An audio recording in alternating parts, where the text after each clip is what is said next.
All right. Good afternoon, everybody, and welcome to another episode of our Box Lunch program right here at the Fort Worth Community Arts Center. So very excited to be continuing with these fabulous artists that are joining us for the new stories, new futures at Pioneer Tower. And today we have the one and only Raul Rodriguez. How you doing today, Raul? Hey, Jason, I'm doing really good. How about you? I'm hanging in there and just so very excited to have a chance to visit with you today. You've got some wonderful interests that I cannot wait to get into. And before we do all that, Raul, do you mind just taking a moment and introducing yourself and telling us a little bit about who you are and what it is you do? Yeah, absolutely. Well, my name is Raul Rodriguez. I'm a photographer and artist, educator and curator in Fort Worth, Texas. So that's pretty much what I do. Try to cover a lot of ground with what I do and really diversify my art practice. Most of my work has to do with kind of like my identity as a Mexican American artist. And specifically in Texas too, so I like to sort of come from that perspective, if you will. Now you have three particular interests, according to your bio, that you enjoy focusing on. And I believe those are skateboarding, wrestling, and what was the other one? Oh my goodness, boxing. How could I forget boxing? Do you focus on those specifically, or is that just where your craft is leading you these days? Yeah, no, that's a good question. I feel like I wrote those in my biography because those have been like cultures, subcultures that I have been focused on and tend to pay a lot of attention to and be really interested in when it comes to photography and what I do. Obviously, I'm interested in a lot of other things, and I'm primarily, in the broad scope of my work, interested in how Latinidad has been, diversified through these different mediums that we find here in the U.S. Because I'm from the United States, but my parents are from Mexico, so we have this kind of like coming from two worlds, and most of my life has been here. And then I feel like there's always this like weird gravitation to like the subcultural aspects of living in the US, like skateboarding kind of led me into like, oh, what else is out there that people kind of like, deem a little bit unsafe or unruly, I'm definitely not like a mainstream kind of a follower person. Well, that is so cool. And I'm going to put you on the spot right out of the chute here. What are your thoughts on the Mayweather Paul exhibition? Yeah. I don't have any thoughts about that. I mean, actually, I really haven't kept up with boxing ever since I just started to really get more in touch with the kind of skateboarding community that I'm really a part of, which is something that I've been focusing on for the last 2 to 3 years. Obviously, I'm getting a little bit older, so skateboarding, now it's like sort of more infrequent to me. But I think over the last 2 years, it's just for some reason I wanted to tap back into that part of me because it played such a big role in my upbringing, and I've been into skateboarding and I've been skateboarding for the last like 15 years. So whenever I think about that, like, wow, that's like been 15 years of just being into this, this community and culture that, I truly cherish. And I know a lot of people do as well. There's like a certain affinity to it. So that's what I've been really focusing my craft on and not mainstream. Gotcha. Now, I know that wrestling is always been in the culture of the Latino community. And there's some people that would even argue that they brought it to America. And So I'll ask you one more topical question, and then we'll move on from those two subjects. Professional wrestling, real or fake? I feel like that's another question that I can't answer. You know, it's real to some people and it's fake to other people. I don't want to, like, you really can't ask a magician to show his cards, right? So this stuff is great, I think, you know, and you go to a Lucha Libre event or a wrestling event and it's just pure, you know, magic, and it's so like epic. So I would say, you know, I think it's real. Well, I'm going to jump on that same opinion with you because, you know, I believe anyone who has that physical attribute and the ability to just simply handle the physical dynamics of some of those wrestling matches, I would have to say there is a certain large amount of realism that's going into that, regardless of how you want to define any sort of scripted outcome or any fallacy that some people may argue. Those guys are top-notch athletes, and the physicality that is required and shape and conditioning to be able to pull some of those things off. I'm not real sure how anyone could argue there's any fallacy to that at all. So I'll take that one, and people can certainly feel free to comment if they have a different opinion on all that. So skateboarding, that's your thing. Now, you say you don't do it as much. Does that mean you only ollie now and you stay away from the larger ramps? Or are you just fine with going out and photographing the cultures that you're seeing? I would say that it's somewhat like the first portion of that. You know, I tend to stick to doing what I know how to do. You know, learning at this point is a little bit rougher than it used to be. You know, learning new tricks and stuff. You can just, you know, you twist an ankle and you're out for like, you know, 3 weeks. So I tend to keep it pretty chill. And then also for some reason, I can't just go out there and take photographs. Like, you know, once I have a skateboard, it's like you start to ride around and then, you know, you ollie, you kick flip. I start to just get in the groove. So it's a little bit of both, you know, but yeah, that's just how it is. Like, it's cool to be an observer, but then also like a participant, because it's almost like, you know, you're not really looking in, or looking out. You're kind of doing both at the same time. Yeah, you know, I find that so interesting as to when the tool is in your hand, it really does have a tendency to kind of take over the usage of what the mind is focusing on. And I just always find that so interesting. I don't know if you saw, there was a video of Tony Hawk, I guess, who's getting up there, I guess, in terms of skateboarders' age.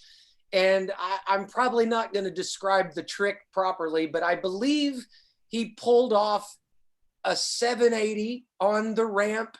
And it was like the last time he was ever able to do it, and broke down in tears, literally, whenever he was actually able to physically pull that trick off again. And I know what that's like. And it seems like every day, if I'm just able to get back in bed in my pajamas, I kind of share that same excitement of just being able to simply pull off what's expected. Yeah, that's true. I saw that clip too, you know, like, yeah, you know, I think it's something that's moving to a lot of people. If whether you've been skateboarding for 2 years, or, you know, like Tony Hawk, 30 years, or however many it is. I think you know, it's very like, people find a lot of peace in it, even though it's such a chaotic thing to do, you know? And so, yeah. And that was a 720, actually. There you go. All right. It was brilliant, whatever it was. And I just can't talk enough about how these masters of their crafts and the passing of the baton. And anytime you get a chance to witness those true revolutionaries of the industry and the discipline. It really is something to see. And I got to be honest, I'm 50, and nothing terrifies me more than getting on a plank of wood that's moving and fearing for my life. So I have never been a skateboarder. I tried it a lot when I was young and found myself a little more secure on a bike with some handles to hold on to. That's perfect. Yeah. Yeah. You know, it's, you gotta ask yourself a lot of questions before you No doubt about it. So speaking of questions, Raul, how did you get involved in the New Stories, New Futures exhibition that's coming up in August? Yeah, you know, the curator, Lauren Cross, actually reached out to me and asked if I wanted to be a part of the exhibition. And I was like, absolutely. You know, Lauren Cross I've known for such a long time. We've actually, you know, have worked on projects for the last couple of years, and she put me in an exhibition a long time ago when she had this project called Women of Color Artists, WOCA, and it was off of Race Street in Fort Worth. You know, so that just goes to show how long I've known Lauren Cross and have like kind of we've worked in similar kind of alignment. So that's how I got involved with the New Stories, New Futures exhibition that's coming up. Yeah, you know, and I'm looking forward to it. This is like, it's kind of new territory for me, I was saying, because it's such a multimedia experience and exhibition, you know, and I'm like a photographer for the most part. Like I take pictures. My process is take pictures, print pictures, frame pictures, and you know, like that's the scope of my work. And obviously, there's things that go into the actual photography of everything. But so this is gonna be rewarding, and I know that it's gonna sort of I'm gonna learn a lot from being a part of this, and yeah, looking forward to it. Yeah, absolutely. I think one of the things that is so neat about this particular exhibition at the Pioneer Tower is the bringing together of all of the different cultures, the different representation, the different kind of media. Now, you say you're a photographer and it's taking pictures and printing pictures. Now, I know there's a lot more that goes into it than that. I don't know if you're giving yourself enough credit. What are some of your fears in terms of stepping out of your comfort zone? And what are the some of the things that you're hoping to bring awareness to with your particular exhibition?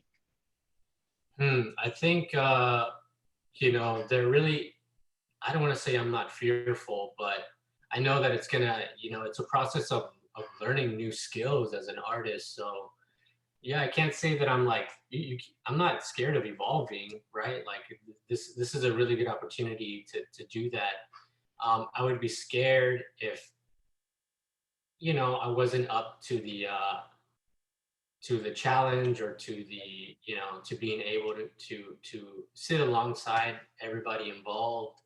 I think I would be scared of letting people down, but I know that, you know, like I know how to work, you know, like I know how to learn new things, and that's what I'm really looking forward to, is just to learn new skills and just continue to evolve as an artist, you know, and yeah, be part of cool shit Yeah, like. absolutely, absolutely. Do you mind talking a little bit about your project for the event? And again, just to circle back on that, what are you hoping that people are able to experience when they do have an opportunity to see this particular work? Um, I don't know if I can talk about what I'm doing, um, and that's also because I don't know what I'm doing yet, you know.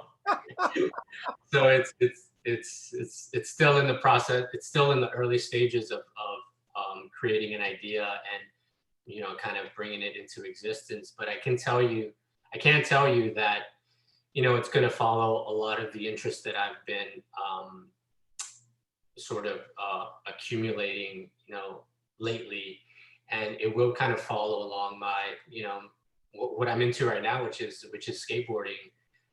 So I think that's all I have on my mind. That's all I've been thinking about, for the last couple of years. And so it will probably have to do with that. But I think it can expand the topic of skateboarding and talk about maybe, different kind of issues that pertain to the skate community.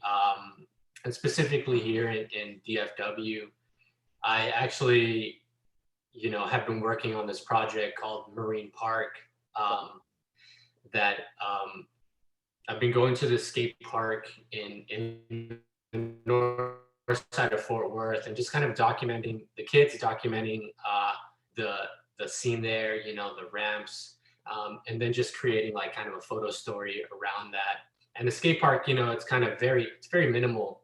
You can tell that it used to be like an old tennis court, and it's probably a place where the city was like, let's just put some ramps here and that should be fine.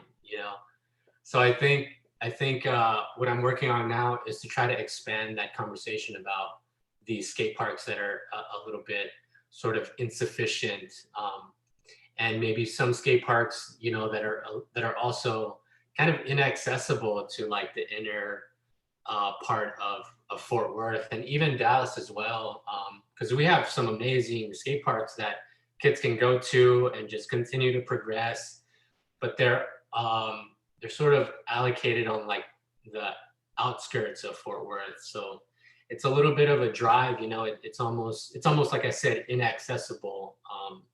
And so I think the conversation is going to lead into that.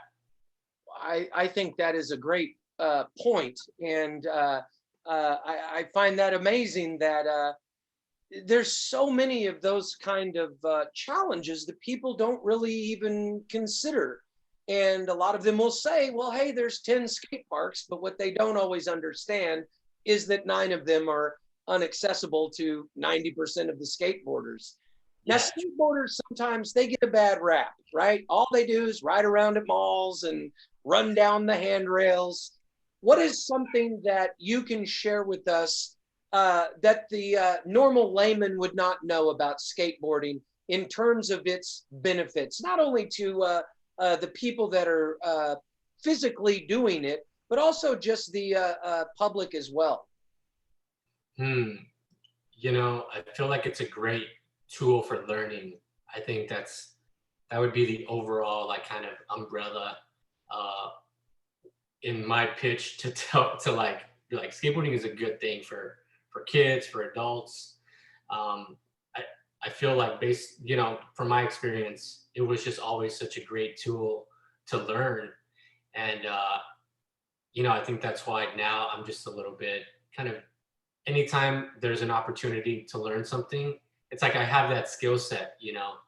I think whereas maybe if you didn't have something like skateboarding, the opportunity to learn might kind of like pass you over the head, and you might not even realize it because you don't realize that it's an opportunity, right? But with skateboarding, if you think about it, it's like somebody trying something over and over and over again until they get it, and then from then on you can just continue to learn more, whether it's tricks or whatever it is that you are trying to achieve. I think it's a really good tool to like continue to learn, and that goes along with social skills too. Once you pick up a skateboard and you start skateboarding, it's like you belong to this community of just amazing people, like a worldwide community. So Sure. it's like there's like a sense of appreciation always that you wanted to skateboard. Yeah, there is certainly a community environment in terms of all of those wonderfully talented people. Was skateboarding, does it have a history in the Latino community, or is that something that you have found the Latino community has embraced the history of it here in America? I can tell you that I've embraced the history of it, from the beginning.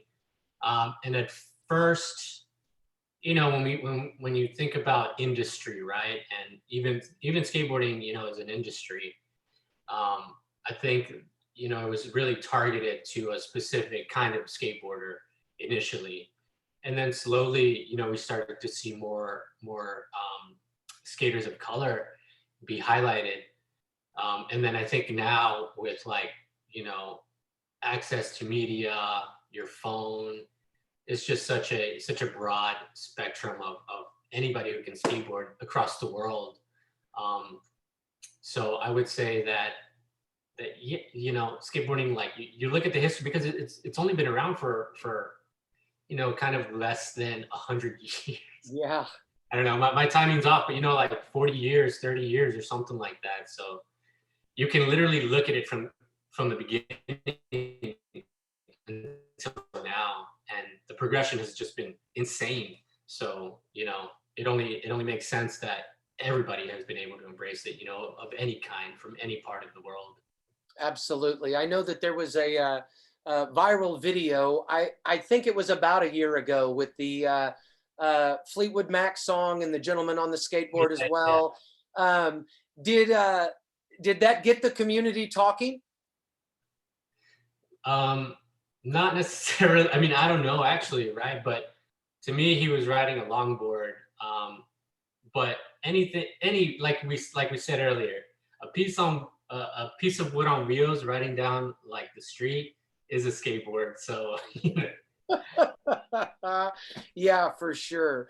So now I also noticed that you do some editing as well for a publication as well. Do you mind talking just a little bit about that publication, and how does that circle around to tie into to your art experiences? I actually started that publication, and I am the editor of it. It's called Deep Red Press, and it was a project I started shortly after graduating from the University of North Texas. So you kind of leave school wondering like what to do next, how to sort of become an artist, right? And yeah, it was a project that I started to continue the conversations that I was having at school with my classmates and colleagues at that time. And then once you're out of school, it's like you don't really have that. So it was a way to remain in touch with not only my immediate community here, but then continue to expand, reach, and reach out to artists in Houston, San Antonio, Austin, even South Texas, and just so that we're all in conversation, and learning from each other, knowing who's out there.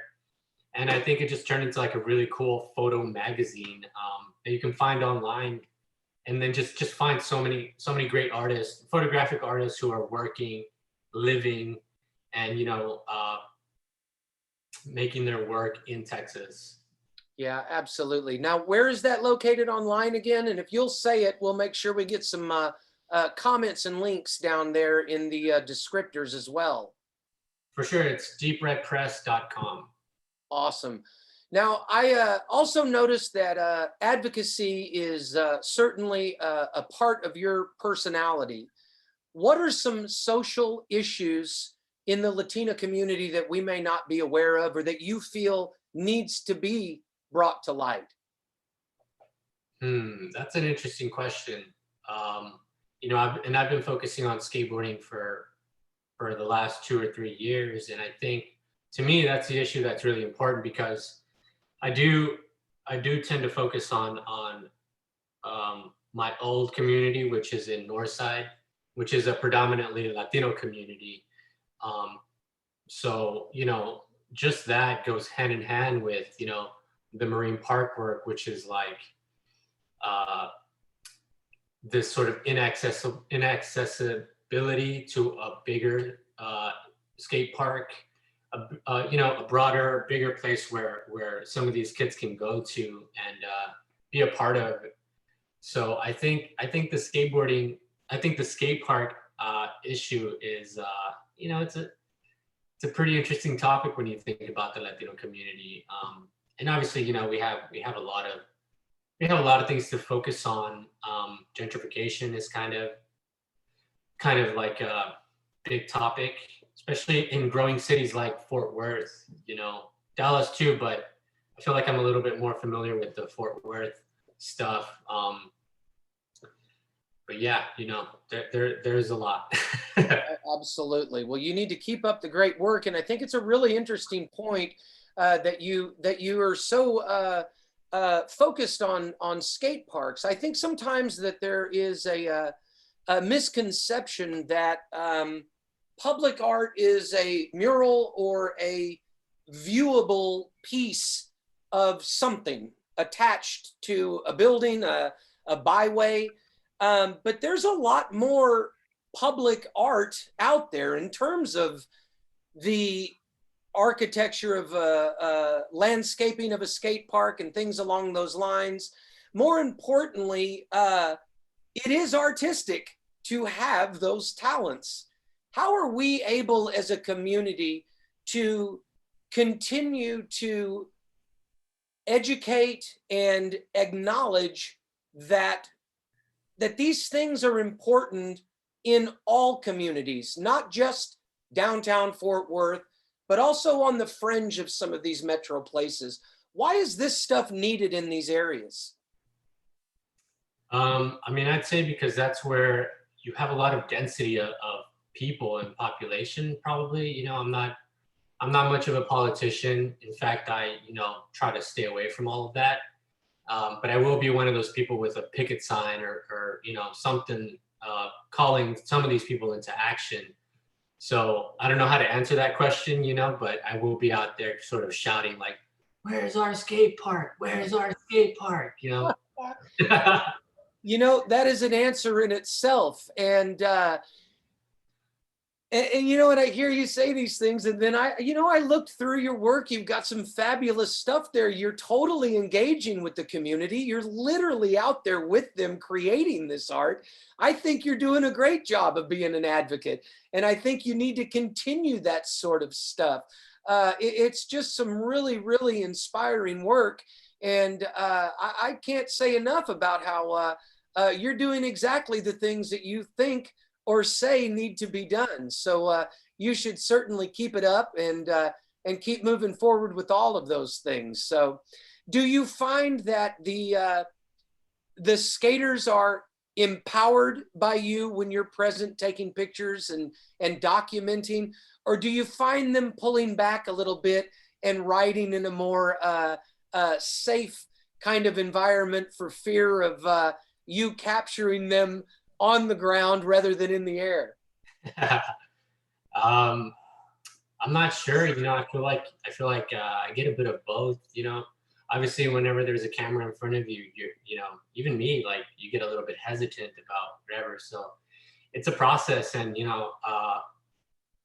I don't like to take out my camera immediately whenever I go out and do what I do. It's kind of a process of getting to know some people first and Sure. getting comfortable and showing kind of like your true colors and what your sort of mission is and intention, and I think once you build trust, that's when I think a lot of magic can happen with photography. Yeah, I go out to the skate park. Sometimes I don't even take my camera out because I'm just here. Just being here alone, I feel like I'm getting to know the place and the people here, So yeah, I'm not sure, actually, I'd like to think that they would feel empowered. I think anytime you see a portrait of yourself or something that you really like, or even if you might be like, well, I don't know about that one. Like you kind of caught me kind of too happy or something. It might make them, maybe later on down the road, you tend to appreciate that photograph because it's almost like the photographer might have seen something at that moment that you didn't, right? So I think, I like to think that there is some kind of empowerment in some of the work that I'm doing for my community, for this community at Marine Park. Absolutely. Absolutely. I cannot wait to see what you bring over to the Pioneer Tower as well for that exhibition. For anybody that is interested and wanting to find your work or just keep up with what you've got going on in general, how and where can people find you and keep track of what's going on in your life? Yeah, absolutely. My website is raulrodriguezphoto.com. And that's where, a lot of my work is, my professional information, biography and stuff. And then my Instagram, which I tend to be pretty active on, just because it's such an easy way to communicate, is at Wito Frito, so which is WITO FRITO. And it's cool that this is being recorded because I can tell you how I got that name. But Wito has been my family nickname, since I was a baby. So a lot of people ask me, like, why do they call you Wito, or why is it Wito Frito? And I'm like, well, that's been my family name for a long time. And then when people like on the streets call me Wito, it's a little bit kind of like, oh damn, we're family now. So it's cool, I feel like people get to know me. Yeah, that's where that comes from. So, well, those are exactly the nuggets that I delve for in these interviews. Insightful information and things that you can't just find on a bio. So I appreciate you sharing that with me. And I can't get enough of insight into artists and what it is that makes them who they are, not only in their art, but also in their names as well. So thank you for sharing that with us. And again, thank you so much for sharing your work. I just want to remind everybody that all of this is coming up in the New Stories, New Futures at Pioneer Tower, August 20th and 21st. It is free. All we ask is that you go to the Fort Worth Public Art website and make a reservation to designate your time. Now, Raul, we went through all of this and we didn't even talk about our lunch items. I think we're both kind of taking it a little bit easy today. So do you mind sharing with me what is on your lunch menu this afternoon? Yeah, absolutely. So I had lunch a few minutes ago, like half an hour ago. So, I like to snack a little bit after lunch, and I brought a very traditional cuisine by the Mexican American people, and that is a bag of Cheetos with lime. Oh, I love it. Absolutely love it. Well, we do have one thing in common today with our lunch menus, and I believe that might be, oh, you said lime. Mine's wine. So maybe you can find a bottle laying around. With a reheating today. I got some chicken marsala from Macaroni Grill. I'm not allowed to make it myself because I can't seem to set the wine down long enough to reduce the sauce. So I'm going to go ahead and give you a little sneak peek into mine. And it was also already heated up. So I've got the mushrooms, the chicken, a little bit of angel hair pasta there, Macaroni Grill. They're still doing the dine and dash. I'm still so enjoying calling the restaurant, pulling up to the front door and having them hand it to me. I love it.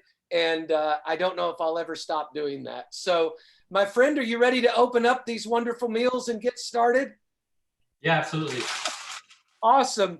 Raul, do you have any words of wisdom or final thoughts for our viewers out there as we wrap this all up?